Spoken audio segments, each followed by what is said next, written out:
Giovanni Falcone, peut-on continuer à dire que le cœur et l'âme de Cosa Nostra sont à Palerme? Sì, certamente. L'epicentro della mafia è sempre a Palermo. Assurément, le foyer de la mafia est encore à Palerme. Et ceci, indépendamment de l'endroit où se trouvent provisoirement les hommes d'honneur, I singoli uomini d'onore si trovino. que ce soit pour leurs activités ou pour échapper aux enquêtes. Nous sommes en train de survoler le quartier Sant'Erasmo. Passato il porticciolo di Sant'Erasmo, proprio queste vecchie costruzioni che si vedono giù, in una di queste era la camera della morte. Dans une de ces vieilles maisons se trouvait la chambre de la mort, une espèce de salle de torture que les boss mafieux de Corso dei Mille et de Sant'Erasmo utilisaient pour faire parler ceux qu'ils avaient capturés et pour se faire raconter les secrets des familles mafieuses ennemies. Puis ils les tuaient. Certains cadavres ont été jetés à la mer, selon le fameux repenti Vincenzo Sinagra. D'autres ont été carrément dissous dans l'acide.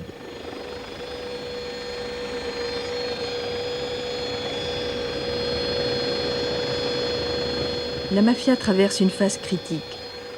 Déséquilibrée par les profits fabuleux de l'héroïne, minée par des règlements de compte sanglants, désarçonnée par l'attaque frontale de l'État.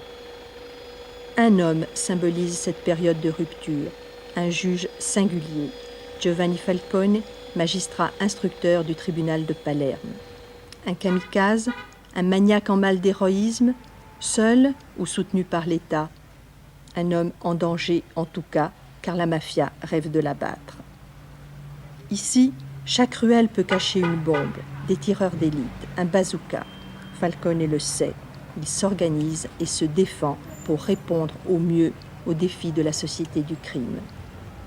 Le juge le plus protégé du monde, le dernier dépositaire de l'histoire et des secrets de la mafia, est aujourd'hui l'héritier moral du célèbre général Dalla Chiesa, éliminé en 1982. Il représente, comme lui, l'espérance des citoyens honnêtes et la résistance au crime organisé. Dove stiamo andando è la via Isidoro Carini. Nous nous dirigeons vers la Via Isidoro Carini. C'est hélas la rue la plus tristement célèbre de Palerme. Là a été commis un des homicides les plus symboliques de la mafia. Le 3 septembre 1982, le général Carlo Alberto Dalla Chiesa, qui était arrivé depuis peu à Palerme, juste après l'assassinat de Pio La Torre et de Rosario Di Salvo, et qui avait été nommé préfet, ce soir-là, Dalla Chiesa avait quitté la préfecture avec sa femme, Emanuela Setti Carraro, et son homme d'escorte Domenico Russo. Arrivé à cette hauteur, une voiture lui bloque la route.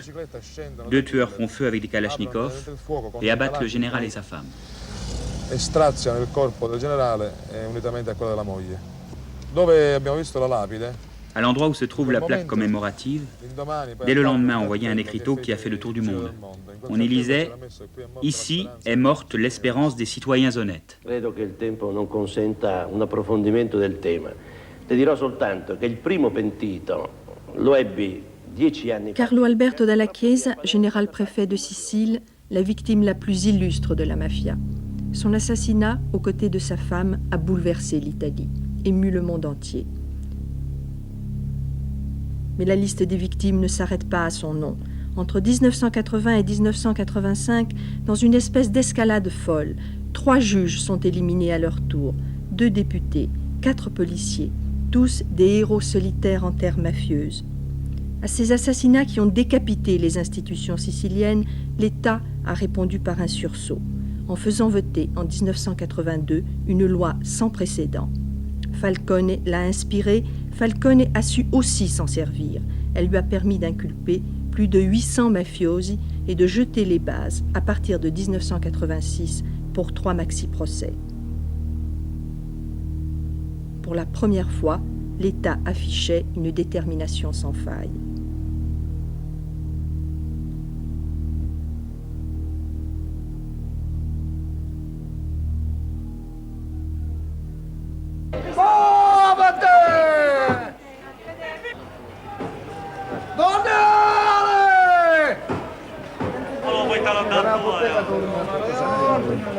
Určitě ten, co se u nás Fin du premier maxi-procès contre la mafia en décembre 1987.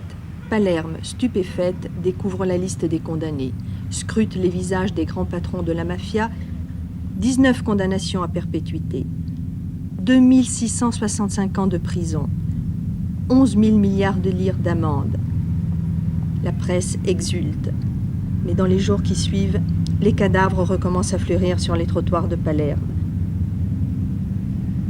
Le soir même de sa libération, un petit mafieux sans importance tombe, 1 heure à peine après sa levée d'écrou, sa boîte de pâtisserie à la main qu'il venait d'acheter pour fêter sa liberté retrouvée. 9 autres mafiosi le suivent, puis c'est l'ex-maire de Palerme, un policier enfin, enterré en grande pompe le 16 janvier 1988.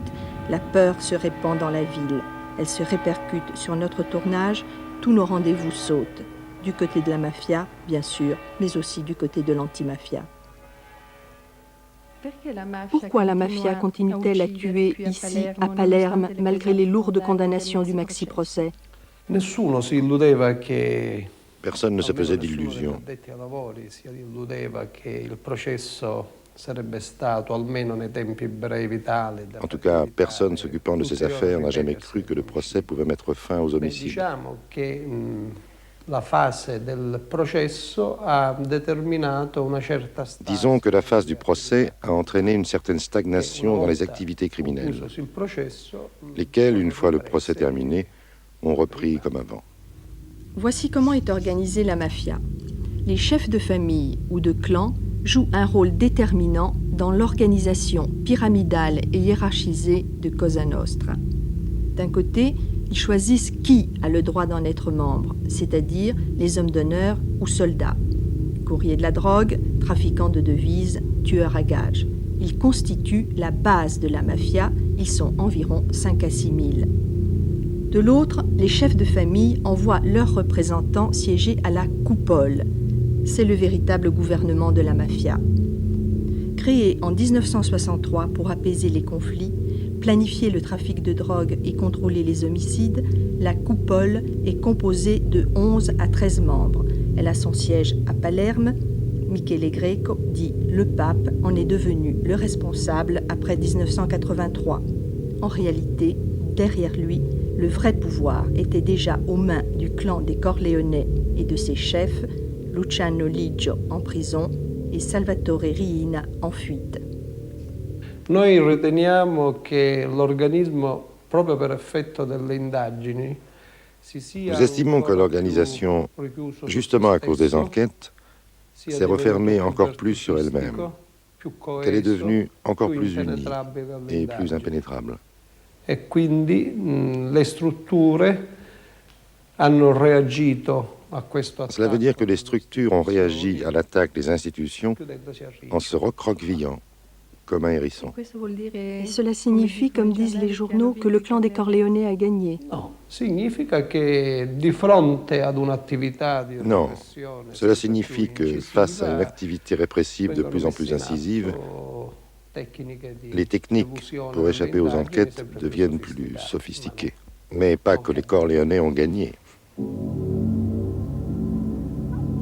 Corleone est province de Palerme, 15 000 habitants. Patrie de Luciano Liggio et berceau des Corleone, le clan le plus féroce de la mafia qui lui a imprimé le tournant du trafic d'héroïne. À Corleone, nous avons assisté à une opération anti-mafia et rencontré un allié de Falcone, le commissaire Sanna. Si dice che sia la capitale della mafia. E comunque è una valutazione questa che deve essere. On dit que c'est la capitale de la mafia. Mais c'est une affirmation qu'il faut avancer avec prudence, car le problème est très complexe. Il faut faire très attention. Vous arrêtez beaucoup de mafiosi? Delle operazioni importanti si sono fatte. Il y a eu des opérations importantes. Il y a un travail incessant, continu. De plus, Corleone compte des personnages de renommée internationale. Totorina, par exemple, Bernardo Provenzano, Bagarella et d'autres encore, qui sont en fuite pour le moment. C'est difficile de lutter. et même simplement de rechercher ces personnages. Ces derniers temps, nous avons noté quelques signes de soulagement de la part de la population.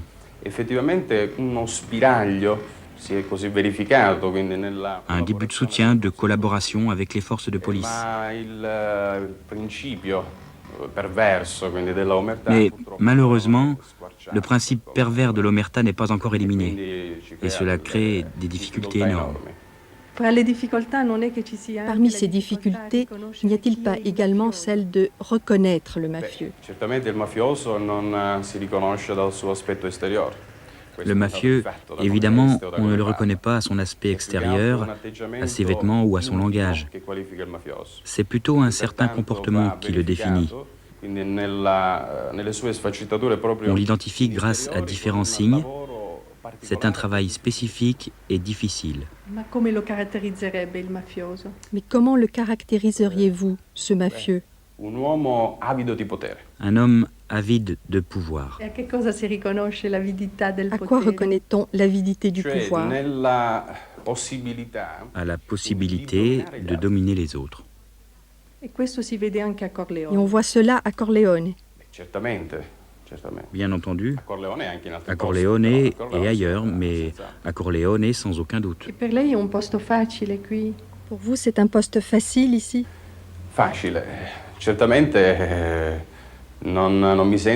Bien entendu, je n'ai pas envie de dire que c'est un endroit facile.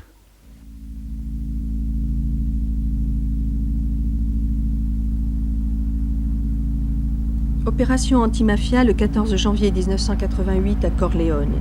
5 voitures, 18 policiers sur les dents pour dénicher des mafiosi et des armes. Fouille minutieuse des véhicules de 10h à midi, il est rare qu'elles donnent des résultats. Elles parviennent en revanche à exaspérer la population. L'État, pour les Siciliens, ce sont le plus souvent ces policiers de passage qui débarquent dans un village et vous empêchent de travailler. Bilan de l'opération du 14 janvier, 2 couteaux de berger. À l'opposé de l'engagement sérieux et constant d'un Falcone, ces contrôles alimentent un état d'esprit poujadiste, résumé dans la formule lapidaire « ni avec la mafia, ni avec l'État ».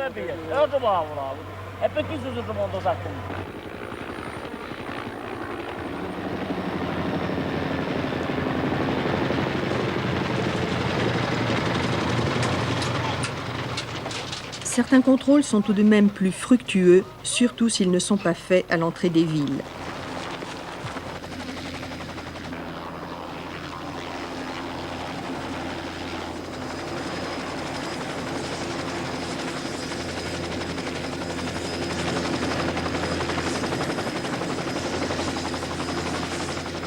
Été 1985, un gros poisson de la mafia, le célèbre Giovanni Di Gaetano et un garde du corps sont arrêtés dans la campagne de Palerme. On les recherchait depuis 2 ans pour trafic de drogue.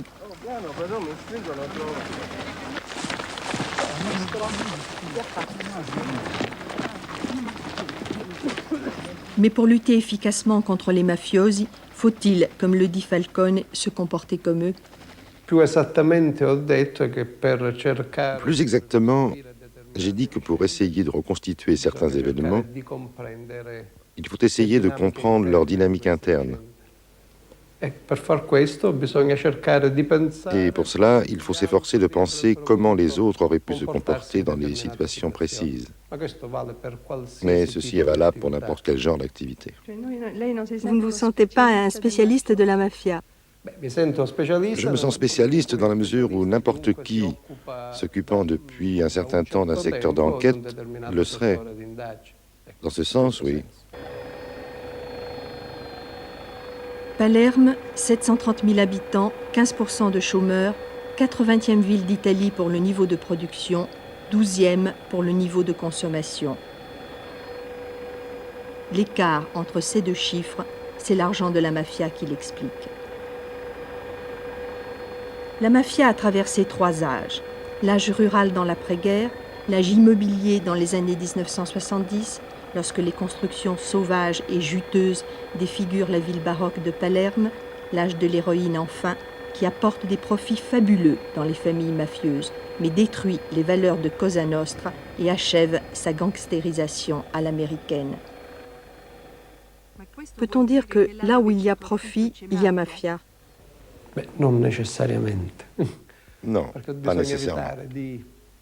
Il faut éviter de confondre chaque cas d'activité illicite, chaque cas de corruption avec la mafia. On risquerait de faire une belle erreur et un gros cadeau à la mafia. Parce que si tout est mafia, rien n'est mafia. Que donneriez-vous comme définition brève de la mafia? Une mentalité, une organisation ou une façon de pratiquer l'économie? È questione di intenderci. Là, il faut s'entendre. Perché se per mafia intendiamo quella che è emersa, cioè un'organizzazione criminale. Si par mafia, on entend une organisation criminelle ayant pour but la recherche de profits illicites au moyen de l'intimidation, c'est une chose. Ecco, quello è un conto. Se poi noi confondiamo la mafia con la mentalità mafiosa, mais si nous confondons la mafia avec la mentalité mafieuse, avec cette sensibilité commune à certaines populations, nous courons alors le risque de confondre aussi deux niveaux, celui de l'activité criminelle et celui du consentement qui existe, qui a existé ou qui a pu exister face à ces activités.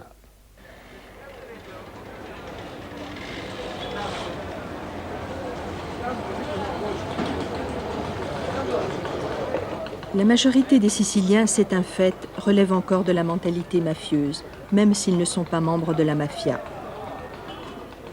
Prompts à justifier leur pratique de la bouche cousue, glorifiant le silence, hésitant à témoigner lors des procès contre Cosa Nostra.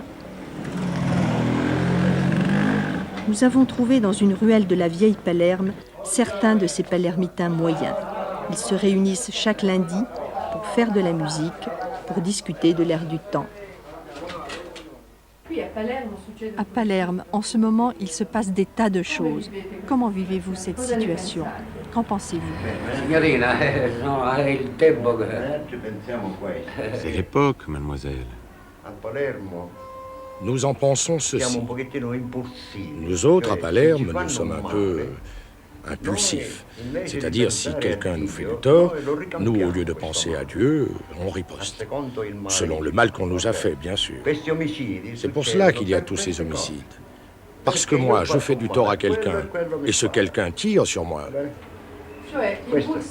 Impulsif et on tire. Pourtant, nous sommes de braves gens. Nous sommes fidèles, nous sommes des amis sincères, nous sommes bons, mais quand on nous fait du tort, on cherche à se venger. Ce n'est pas juste. Devant Dieu, ce n'est pas juste.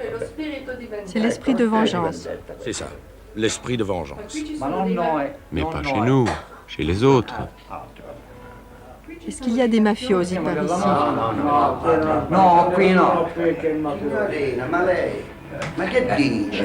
Qu'est-ce que vous dites, mademoiselle? Des mafiosi? Jamais. Des braves gens, des retraités.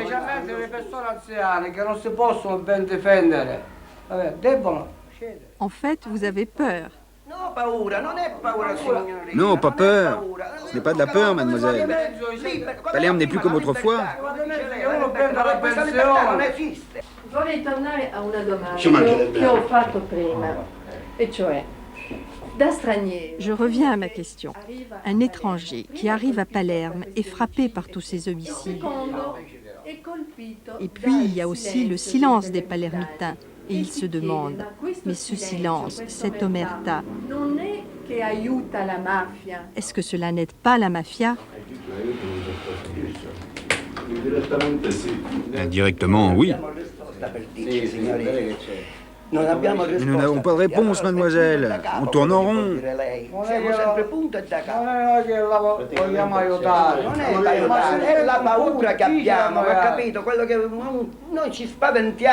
Nous avons peur. Nous sommes épouvantés, rien que de sortir de chez nous.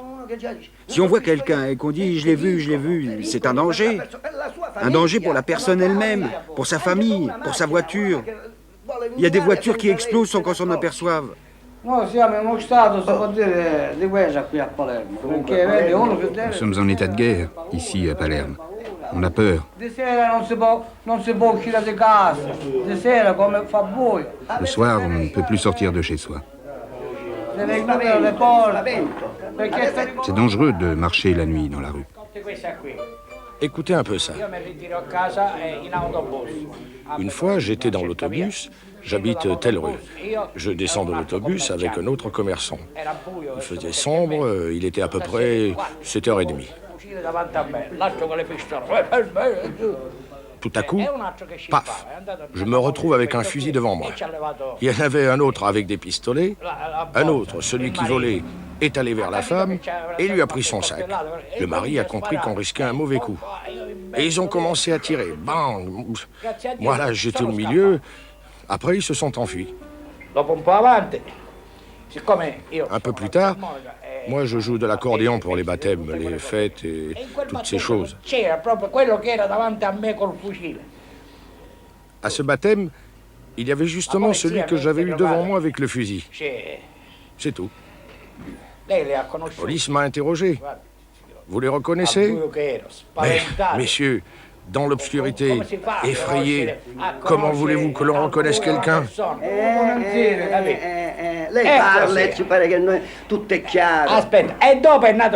Et puis ils m'ont invité une autre fois et ils m'ont payé beaucoup plus que ce que j'aurais pu demander.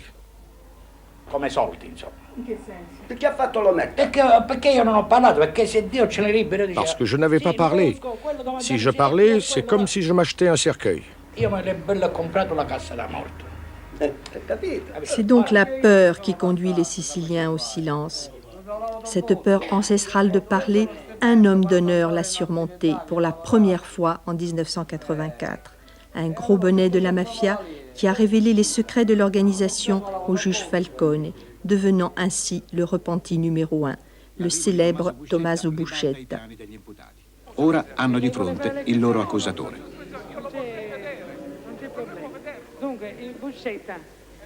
Tommaso Buscetta, chiamato il boss dei due mondi per le lunghe permanenze in America, con le sue 400 pagine di interrogatorio ha dato un colpo gravissimo a Cosa Nostra.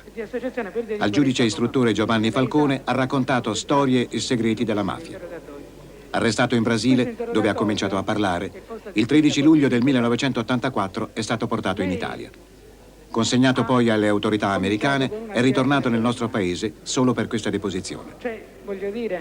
La deposizione di un capo da 40 anni in contatto con tutti i vertici delle famiglie mafiose. Non esiste un cliché del mafioso. Il n'existe pas de cliché du mafieux. Non credo che dall'esterno ci si possa Je ne crois pas que de l'extérieur on puisse se rendre compte au premier coup d'œil si on a affaire à un mafieux ou pas.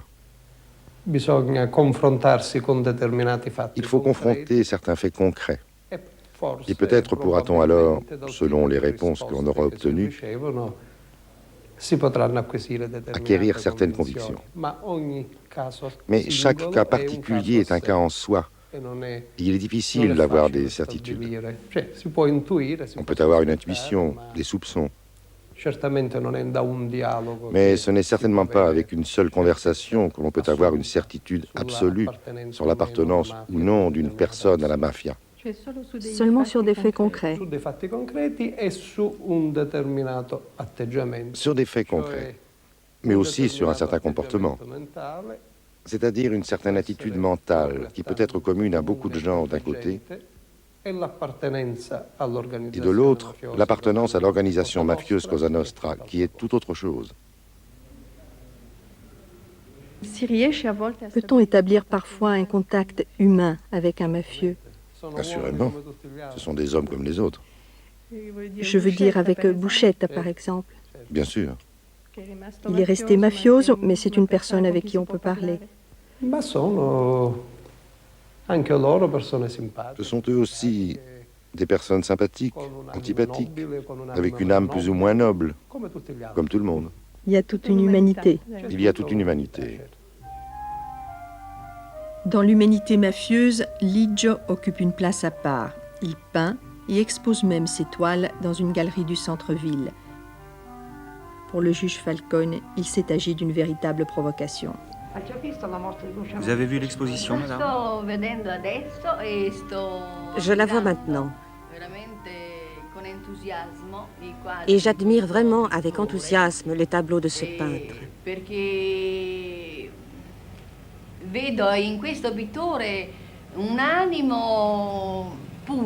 Parce que je perçois chez lui une âme pure, par-delà ce que peut être l'homme,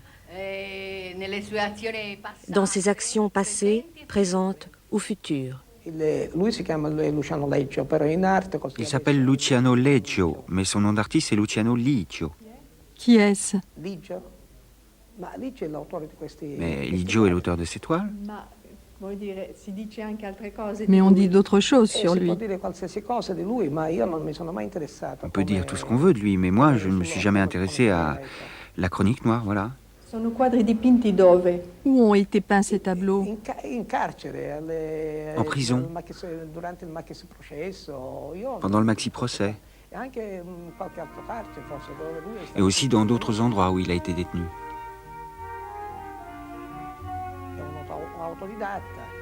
C'est un autodidacte, un peintre naïf. Il fait des choses authentiques, comme un primitif. Dans ces tableaux, je vois quelque chose de très beau. Les fleurs, les paysages reflètent quelque chose de très beau. Nous sommes allés à l'exposition de Luciano Liggio, qui a été un grand événement mondain à Palerme. Nous y avons perçu des rapprochements provocateurs, la sensation d'être à tu et à toi avec le crime. Que pensez-vous de cette exposition et de toute cette publicité? Ma io direi che non mi spetta un giudizio morale. Je dirais qu'il ne m'appartient pas de porter un jugement moral. Di fronte a vicende che nel bene e nel male. Je dirais que face à un événement comme celui de l'exposition de Liggio, il est humain qu'il y ait un certain retentissement dans l'opinion publique. Una vicenda come quella della mostra di Liggio non poteva che avere quella risonanza. Maintenant, que cela soit un bien ou un mal de l'avoir autorisé, de la faire ou d'y aller, c'est un autre problème. N'empêche, ce peintre dit naïf est un condamné à perpétuité. Il est accusé d'une quarantaine d'homicides et en particulier de certains crimes institutionnels.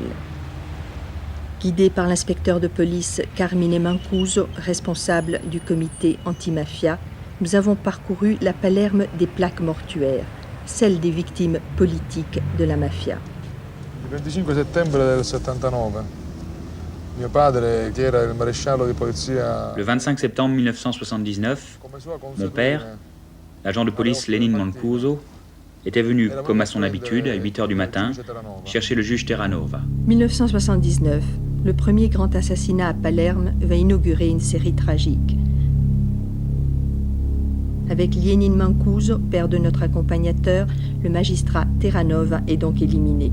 Il voulait créer un pool de juges spécialisés dans la lutte antimafia. Via Libertà è il posto dove viene ucciso Piersanti Mattarella. La Via Liberta est l'endroit où fut tué Piersanti Mattarella. Piersanti Mattarella était président de la région sicilienne. 1980, cette fois, la mafia hausse le tir vers un homme des institutions. Un démocrate chrétien, un politicien qui voulait ouvrir le gouvernement de la région au Parti communiste. Cela n'entrait pas dans la stratégie de Cosa Nostra.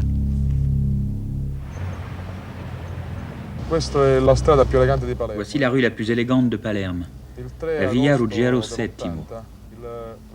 Le 3 août 1980, le procureur de la République Gaetano Costa faisait sa promenade habituelle. Soudain, un tueur descendit d'une voiture, lui tira des coups dans la nuque, vérifia qu'il était bien mort, puis il remonta en voiture et s'enfuit. 1980 encore, un gang élimine le juge Costa, seulement pour prouver aux autres gangs qu'il peut tuer comme il veut sur son territoire. Ainsi commence la guerre interne de la mafia.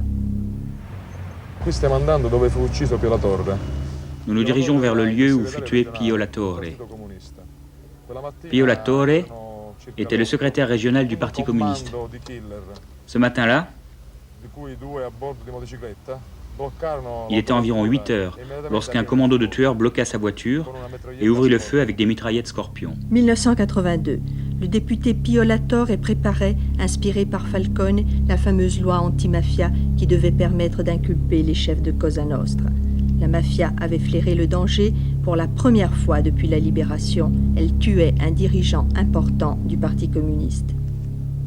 Dove stiamo andando adesso è la via Pipitone Federico. Nous allons maintenant via Pipitone et Federico. Cette rue est tristement célèbre car c'est là que fut tué, ou plutôt qu'explosa, le juge Chinichi. Il y avait une voiture garée devant son domicile, avec une bombe à l'intérieur, une énorme charge d'explosifs. Et Chinichi sauta. 1983, retour à la magistrature. Chinichi, conseiller instructeur, saute sur une voiture bourrée de dynamite. Pour son escalade anti-institutionnelle, la mafia transforme Palerme en un quartier de Beyrouth.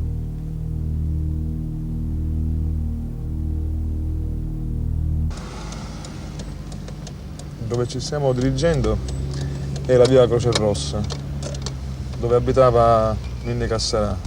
Nous allons maintenant vers la via Croce Rossa, où habitait Ninni Cassarà, l'homme qui avait mis en place les bases du maxi-procès avec le juge Falcone.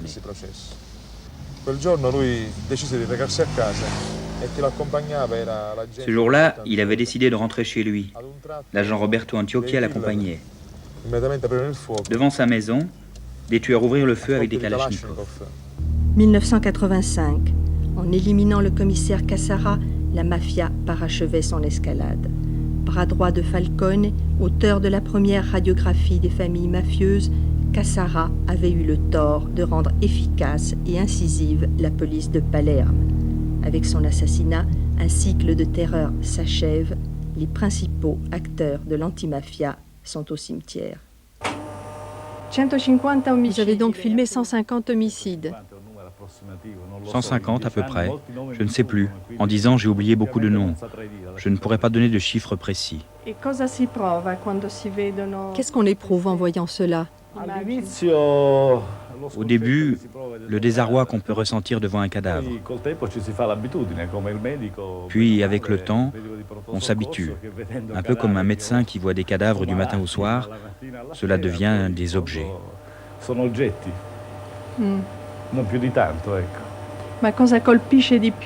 Mais qu'est-ce qui frappe le plus dans ce genre d'homicide ? Le sang surtout, la quantité de sang. Parce que la cible doit être atteinte à tout prix. Alors les balles sont nombreuses et il y a toujours beaucoup de sang. Ce n'est pas comme pour un crime passionnel. Non, les crimes passionnels font beaucoup moins de dégâts. Ils ne provoquent pas ce genre de carnage. Adesso vediamo della... completamente deturpato. Qui stiamo vedendo il caso di un ragazzo ucciso. Là, nous voyons un jeune homme tué parce qu'il avait volé sans le consentement des chefs mafieux du quartier. Nous le voyons avec sa mère qui, d'une certaine façon, l'assiste.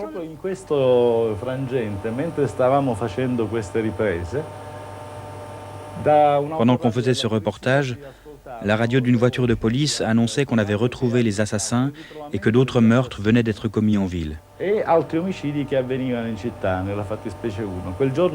Ce jour-là, il y en a eu 3. C'était en 1982. Pendant la célèbre guerre des mafias. Oui, la célèbre guerre des mafias qui débuta en 81. À l'époque, il y avait jusqu'à 5 homicides par jour. Quelles sont les réactions des gens ? Cela dépend.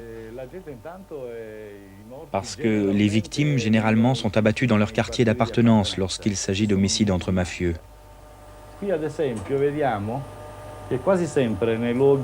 Ici, on peut voir par exemple qu'il y a toujours des enfants sur le lieu du crime. Les quartiers sont des quartiers populaires, pleins d'enfants qui vivent quotidiennement au milieu de la violence. Ici, on voit un autre genre d'homicide. C'est ce qu'on appelle un cadavre exquis. C'est Insalaco, l'ex-maire de Palerme. un meurtre d'un autre genre. Ici aussi, il y a beaucoup de sang. La cible ne devait pas être manquée. L'unica differenza sta nel pubblico. I quartieri sono quelli bene della città, il pubblico è medio borghese, alto borghese. La seule différence, le public change. Ce sont les beaux quartiers de la ville et le public est plus bourgeois. On n'assiste pas aux scènes d'affolement, de désespoir, habituelles dans les quartiers moins nobles. Voici le palais de justice, la forteresse anti-mafia depuis que le juge Giovanni Falcone s'y est installé en 1979.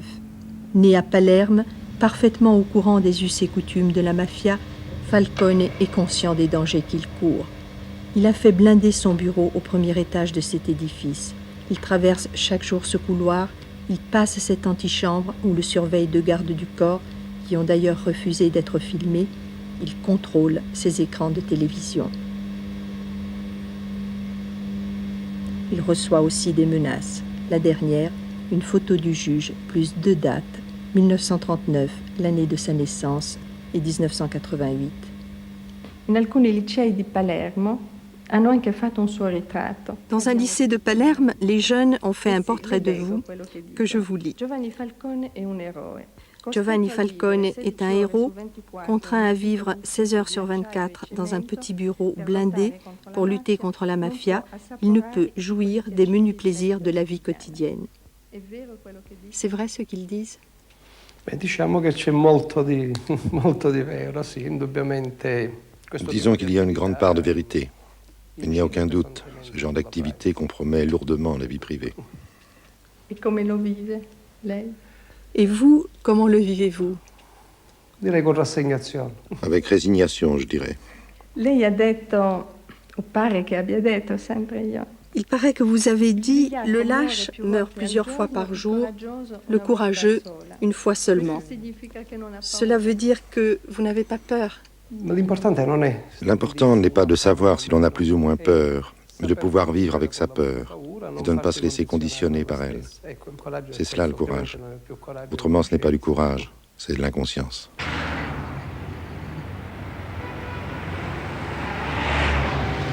Giovanni Falcone a 70 hommes d'escorte à sa disposition. Il en choisit 8 chaque jour, au dernier moment, qui l'accompagnent de son domicile au palais de justice et du palais de justice à la prison. 450 policiers et carabiniers font à tour de rôle un travail d'escorte. Leur salaire est double, mais personne ne tient longtemps à cette gymnastique éprouvante. Nous avons interviewé 2 policiers qui ont escorté Falcone. Ils ont souhaité, dans le climat tendu qui a caractérisé notre reportage, être filmés en ombre chinoise. Il servizio di scorta non si può fare a lungo termine, perché comporta uno stress. On ne peut pas faire longtemps un service d'escorte, car cela provoque un stress énorme. Di conseguenza un uomo con i suoi limiti umani. Tout homme a ses limites. Il ne peut pas être productif à long terme, comme une machine. Il a besoin de repos. Il a besoin de se réoxygéner. E quindi per me un servizio di scorta lo può fare per À mon avis, un homme peut faire ce service pendant 1 an, au maximum. Après quoi, il n'est pas carrément à jeter, mais c'est presque une loque.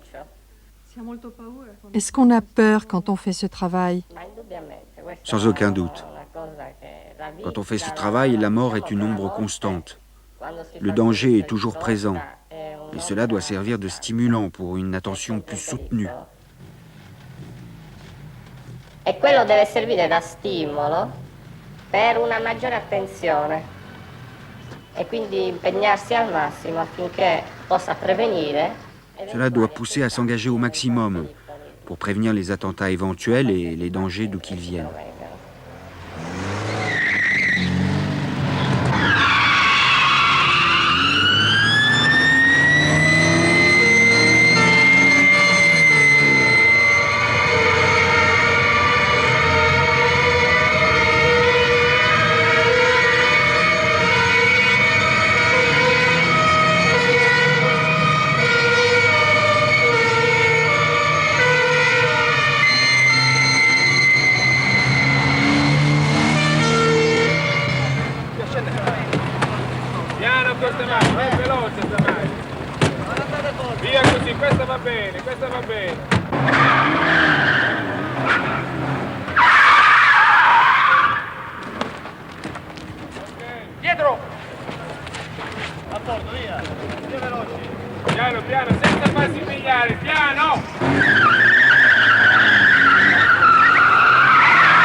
bravo Piccioni, attenzione, bravo, Caccione, bravo. Togliere il caricatore. Doppio colpo di sicurezza con verifica della camera di cartuccia. Traguardare all'interno. Poggiare l'arma. Togliere le cuffie.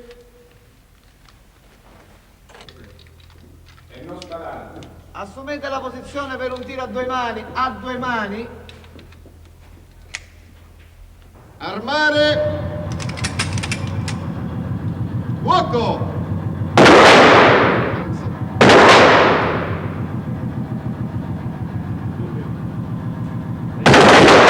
Sicuramente per combattere un fenomeno come la mafia ci vuole forse ancora più della quantità.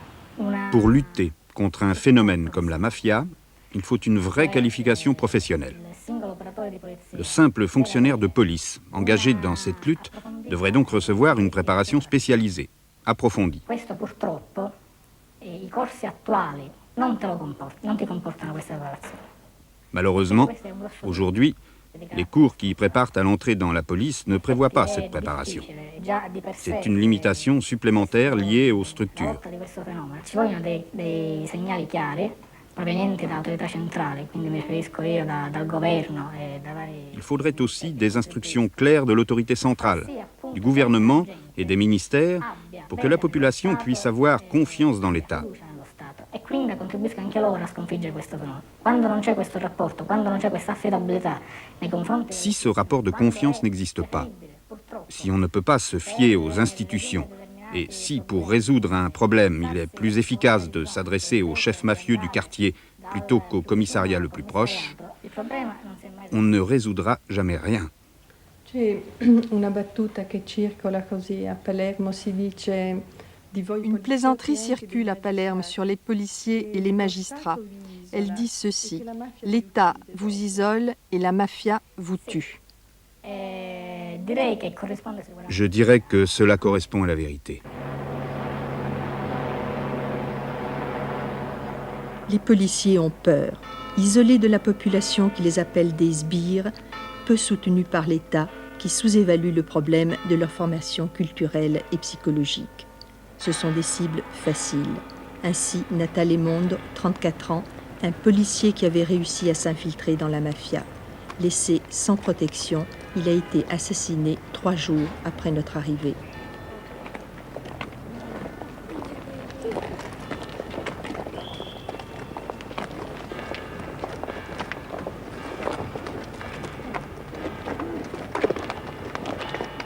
Il paraît que vous avez dit « J'ai parfois plus peur de l'État que de la mafia ». Est-ce vrai? Questo non l'ho detto in questi termini. Non, je n'ai pas dit cela en ces termes. Molto spesso l'esistenza della mafia è un alibi. J'ai dit que souvent, l'existence de la mafia est un alibi, une couverture pour justifier des négligences inadmissibles dans n'importe quel pays civilisé. È chiaro quindi che certe verità sono sgradite. Il est donc clair que certaines vérités sont désagréables à dire Di gerarchia, di dipendenza gerarchica. et que ceux qui dépendent d'une hiérarchie ont quelques craintes à relater les faits trop crûment. È chiaro che tutto ciò provoca delle disarmonie, delle disuguaglianze.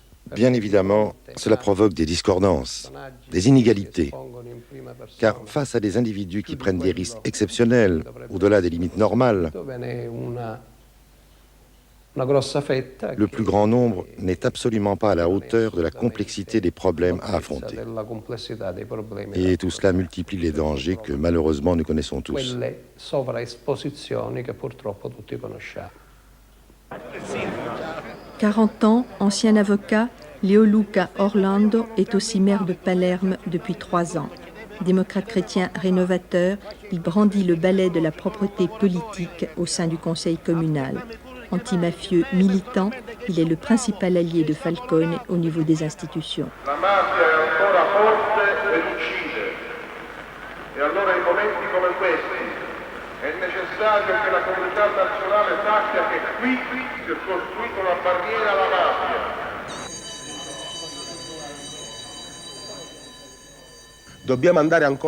Nous devons aller plus loin. Je suis convaincu que la nouveauté, et malheureusement le fait de lutter contre la mafia en est une. La nouveauté à Palerme apparaît d'abord avec les sentiments. L'amour, la haine, l'indignation, la condamnation, le mépris, la peur. Puis le sentiment devient slogan. Non à la mafia, oui au développement. Non à la mafia, oui à la vie. Enfin, le slogan devient langage, et c'est cela que nous cherchons à réaliser. Quand nous y serons parvenus, on ne parlera plus d'anti-mafia. On parlera d'une criminalité anti-vie, parce qu'il est tout de même étrange qu'on parle de nous en termes d'anti-mafia. C'est de la mafia dont on devrait dire anti-normalité, anti-vie, anti-modernisation. Nous entendons des sirènes dans la rue. Êtes-vous bien protégé?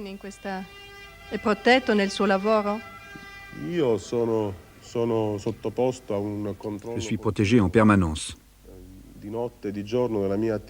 Le jour, la nuit, au travail.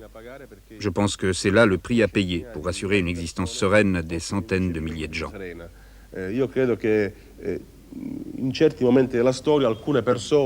Il y a des moments de l'histoire où certains hommes doivent accepter de vivre dans l'insécurité afin d'assurer à beaucoup d'autres des conditions de sécurité meilleures.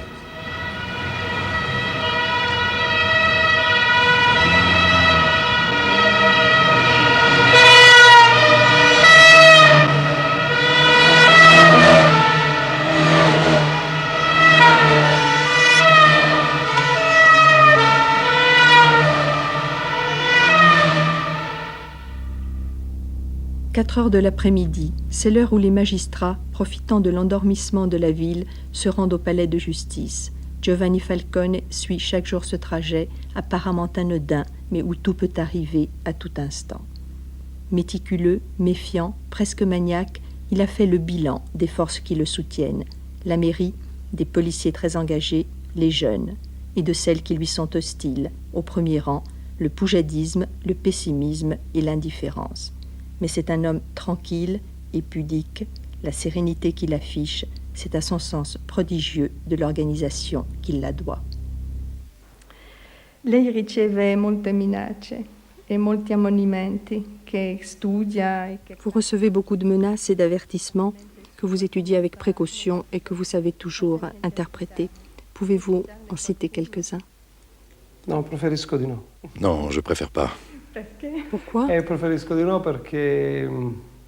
Je préfère pas, car ce sont toujours des signaux que l'on envoie à l'extérieur. Ah oui? Mais Per poter far comprendere il tipo di... pour faire comprendre le genre d'avertissement ou de menaces dont il s'agit, plus souvent des avertissements que des menaces, je fais comprendre que j'ai compris, et il vaut mieux pas. D'accord. Dunque lei ha calcolato le difficoltà, razionalizzato la... Vous avez calculé les difficultés, rationalisé votre réponse et affronté avec toute votre capacité d'organisation les dangers de la bataille. Mais on se demande, pourquoi cet engagement extrême?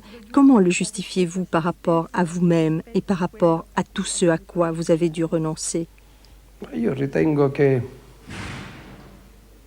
certe cose richiedono un determinato tipo di impegno. J'estime que certaines choses requièrent un engagement important, d'autres un engagement supérieur et d'autres un engagement maximum. Problemi senza essere preparato a... Il est inutile d'affronter les problèmes sans être prêt à y investir toute l'énergie nécessaire. Si j'ai été désigné pour accomplir certaines tâches, je ne peux que m'y préparer, m'équiper pour le faire de la meilleure façon possible. Autrement, autant changer de métier. Mais l'État mérite-t-il cet engagement, ce sacrifice? Pour quelle conception de l'État luttez-vous? Mais je ne crois pas qu'il y ait plusieurs conceptions de l'État. Plus que l'État, c'est la société, dont l'État n'est rien d'autre que l'expression.